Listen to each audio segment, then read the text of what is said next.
guys, so nasa sasakyan. So meron tayo yan. Yan. Puro emergency yan.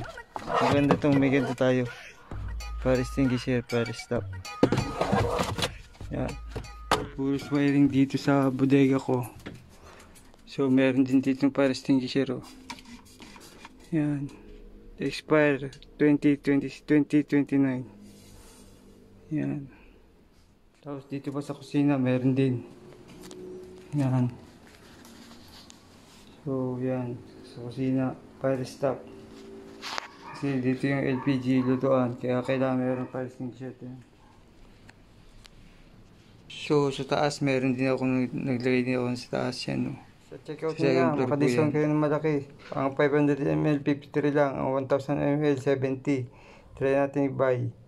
Then harap tayo may discount pa yan, bukasan pa yan.